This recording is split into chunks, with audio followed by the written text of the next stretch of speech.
The first anomaly showed up at 0340 station time, and I almost filed it as instrument error.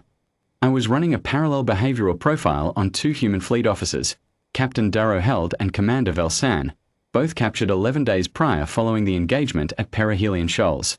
Standard intake protocol. The Council had requested the full assessment suite, decision pattern mapping, stress response calibration, command logic modeling. I had profiled 41 species in my career with the Interspecies Strategic Assessment Council. The humans were my 42nd and 43rd. They were held in separate wings of the station. They had not spoken since capture. That was deliberate. When you isolate subjects, you strip away the performance of loyalty and get to the baseline. Every species, without exception, reverts to self-interest within 72 hours of isolation. Ideology softens. Command hierarchy loses its grip. The individual calculus reasserts itself, and then you know what you're actually dealing with. At our 264, Darrow Held had not reverted. Neither had Velsan. I noted it. I moved on. Outliers exist. The dataset was not yet complete. The second anomaly arrived the following morning, embedded in the tactical reconstruction I had ordered of the Perihelion Shoals engagement.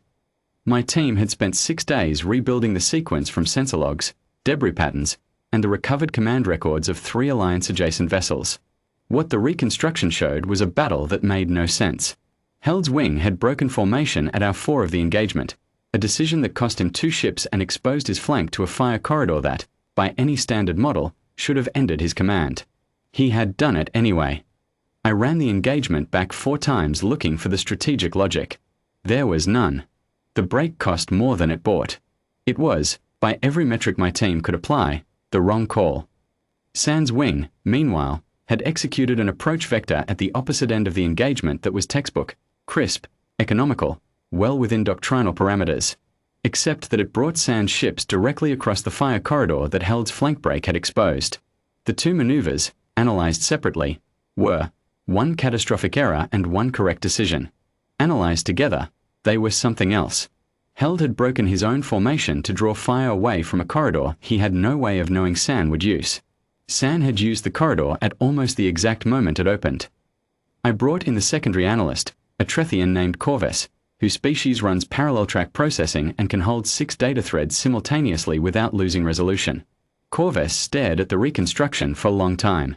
They coordinated that, Corvus said. They were out of signal range, I said.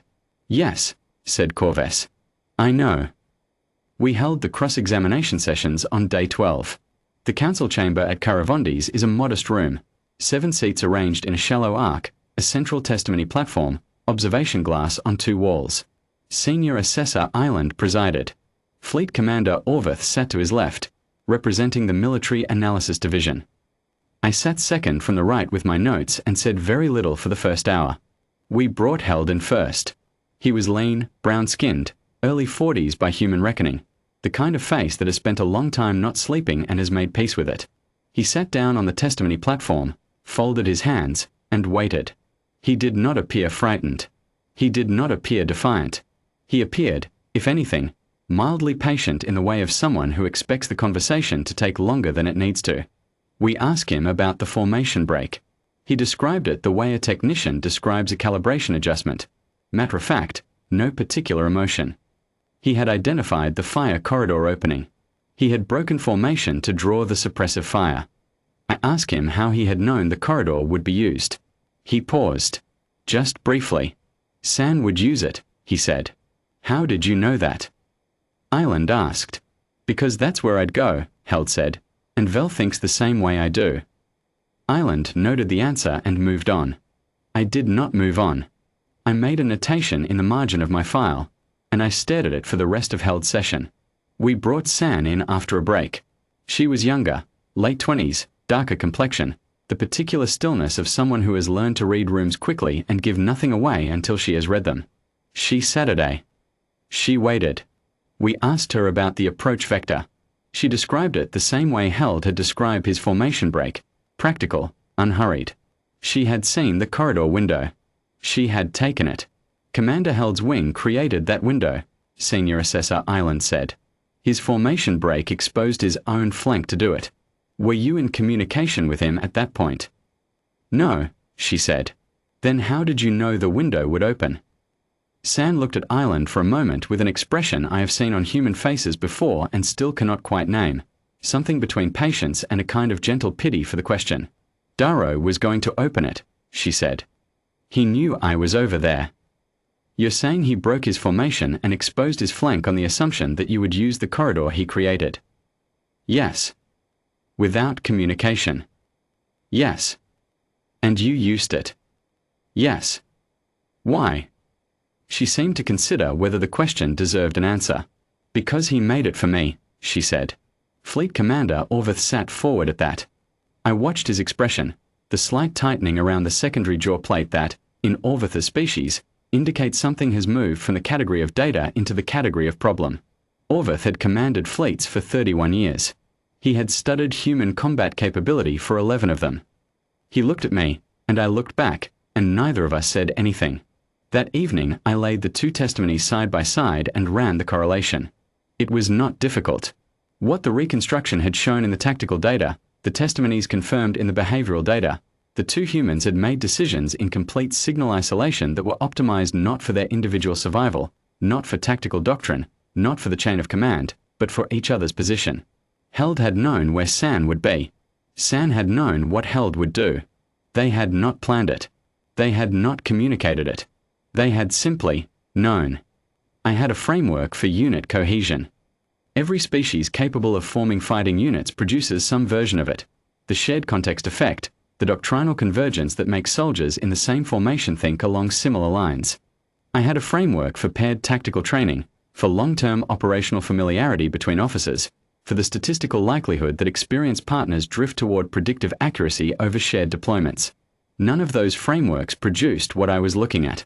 The paired training model predicts a correlation coefficient of 0.67 for decision alignment between long-service partners under high-stress, signal-denied conditions. I had seen 0.71 in the best-case Trethian parallel command pairs, and the Trethians run multi-threaded cognition. Held and San's decision alignment at perihelion shoals, reconstructed from the engagement data and confirmed by the testimonies, was 0.93. Corvus pulled the figure from my display and looked at it for a long time. That's not familiarity, Corvus said.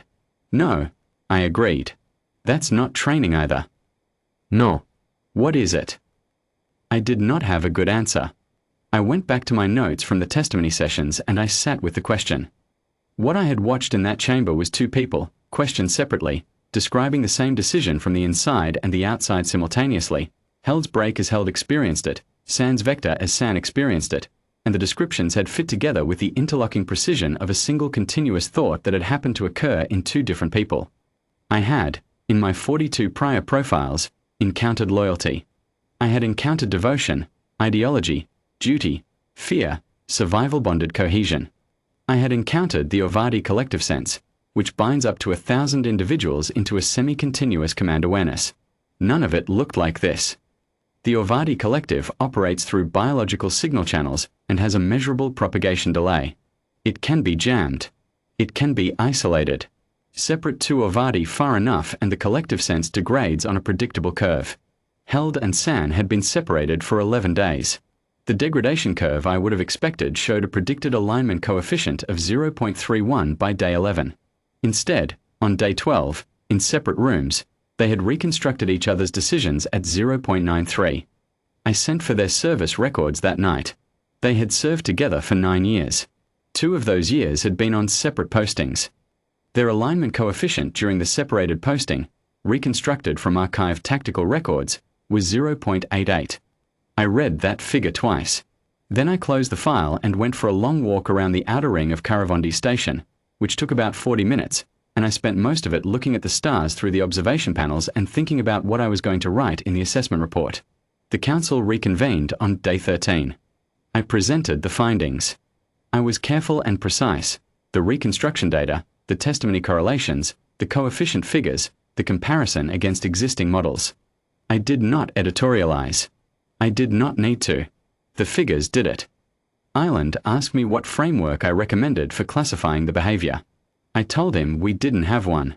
He asked me what I meant. I told him we had frameworks for loyalty, for unit cohesion, for paired training optimization, for collective biological sense. What we did not have a framework for was a bond that operates at 0.93 alignment across 11 days of isolation, across signal denial, across the psychological pressure of capture, and that expresses itself not as sentiment but as combat behavior, as tactical decisions, in active engagements, that are optimized for one specific other individual rather than for doctrine, survival, or strategic outcome. Fleet Commander Orveth said, "You're describing a combat multiplier." "Yes," I said. "That operates on a personal variable." "Yes." "That we cannot model." "Not with existing tools," I said, "because we don't have a variable for it. We have variables for cause, for resource, for survival, for ideology. We don't have a variable for," I looked for the word. "There isn't one, in the language I think in. For this," I finished. "For a specific person being the reason." The room was quiet for a while. Not the quiet of disagreement. The quiet of 7 very experienced analysts sitting with a number they cannot fit into any column they were trained to use. Orveth asked me to estimate the operational significance. I told him it was not estimable with current methods, which was itself the operational significance. A factor you cannot model is a factor you cannot counter. A factor you cannot counter in a species that produces it at scale, and the service records I had pulled showed pair bond dynamics in human command structures going back as far as we had data, consistent, widespread, pervasive, is not a tactical footnote. It is a category problem. I filed the assessment report on day 15. It was 47 pages. The executive summary was 3 sentences. The classification of human pair bond loyalty as a behavioral trait was changed from unit cohesion subvariant, familiar, to unclassified combat parameter pending development of new modeling frameworks. The Council's overall human threat assessment was revised upward for the 3rd time in 6 years. Held and San were transferred to a standard holding facility the following morning. The transfer officer noted in his log that when they were moved into the same holding block for the first time since capture, they did not embrace, did not speak immediately, did not make any of the demonstrative displays the officer had apparently been anticipating. They just stood near each other for a moment. The officer wrote, "Appeared calm." Both of them. Immediately.